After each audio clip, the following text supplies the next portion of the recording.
Hi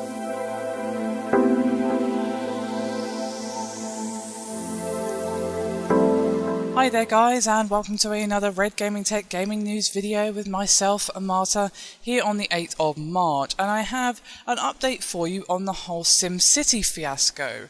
As anyone who's been paying attention to the gaming news, or in fact a SimCity player themselves, will know that the launch of this game is nothing short of a disaster area, as the server issues and so on that have been plaguing people have now entered the 4th day.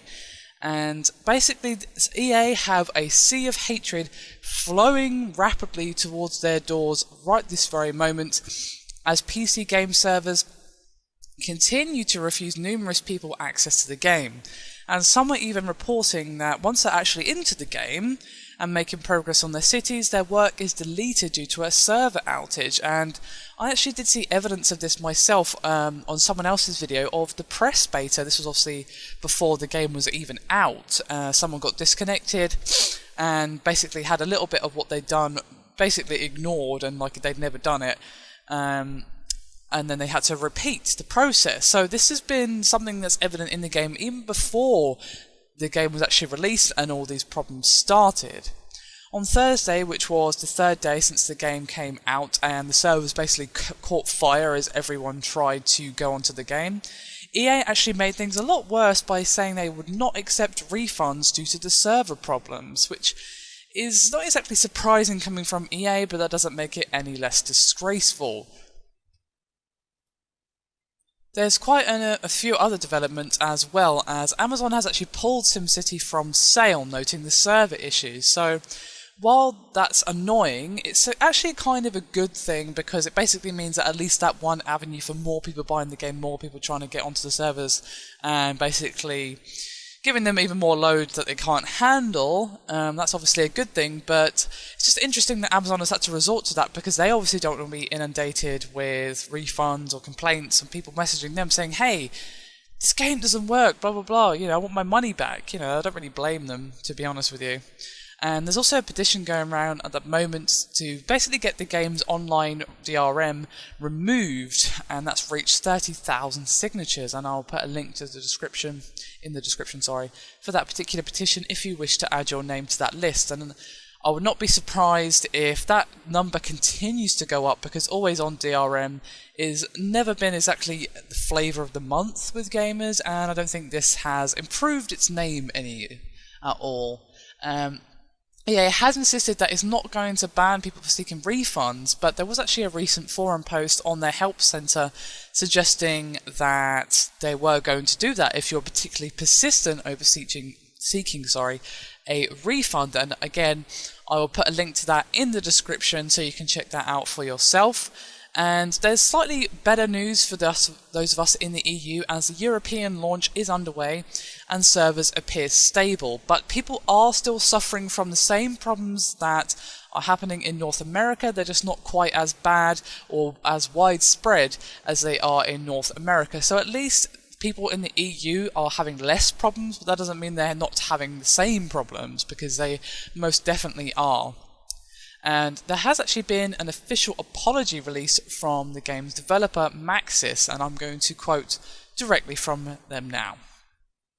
Thousands of players across the world are playing and having a good experience. In fact, more than 700,000 cities have been built by our players in just 24 hours. But many are experiencing server instability. Consequently, the rollout in North America has been challenging.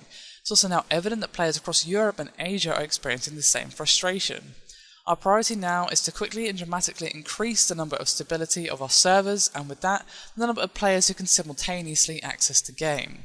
We added servers today, and there will be more added over the weekend. We're working as hard as possible to make sure everyone gets to experience the amazing game that we built in SimCity. So there you have it. The always-on DRM debacle continues for SimCity. And to be honest, I really hope that they learn their lesson from this, and that they learn that always on DRM is not the way to go with this. I mean, seriously, what did they expect? They had to know that something like this was going to happen. Maybe they didn't think it would be quite this bad, because they probably thought there'd be some server instability on the day of launch, but obviously they didn't predict this, otherwise they would have prepared for it. And to be honest with you, what I hope at least happens is that they make it so it's not quite an always-on DRM, but rather a system where each time you start up the game, you have to log into their servers, connect, and then once you've done that, you can play in like an offline mode or something like that, where you don't have to be connected to the internet, because always on DRM, there's just no place for it at the moment, or ever really, because especially with the state of the internet at the moment. I mean, in some countries, or even some areas of some otherwise excellent countries for internet, the internet just isn't that stable. I mean, I'm sure we've all experienced that frustration at some point ourselves, either with a single player game with always on DRM, or a multiplayer game where, you know, you're happily gaming away, doing your thing, and then all of a sudden you find yourself disconnected and sent back to the menu screen just because your internet had the audacity to fall over just for a second. And this happens quite a lot, because in some countries and some parts, like I just said earlier, internet is not that stable. Some countries have it better, of course, some areas of some countries have it better, but that doesn't mean that a lot of people still have these problems, and even the best internet in the world goes down every now and again.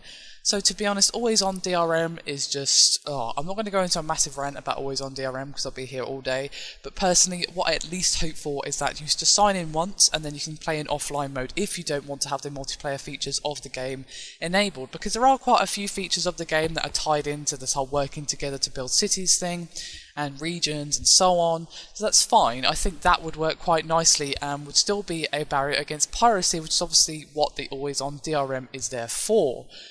So yes, hopefully they're going to get this sorted out soon, because I'm sure many people are pretty much foaming at the teeth with rage, and I don't really blame them. If I had paid a good amount of money for this game, which most people have probably been looking forward to, especially if you're a SimCity fan for quite some time, and you find yourself unable to access it because of their particular form of DRM, I would not be happy, and I don't really blame people for seeking a refund. Anyway, that's me done for this video. The links to the petition and the forum posts that I mentioned in this video will be in the description. So if you would like to take a look at those and perhaps even add your name to the petition, then please go look there and do so, because I think if enough people express their rage in the right way, then we might see a positive outcome. Anyway, that's me done for this video. Thank you again for watching, and I'll see you again next time.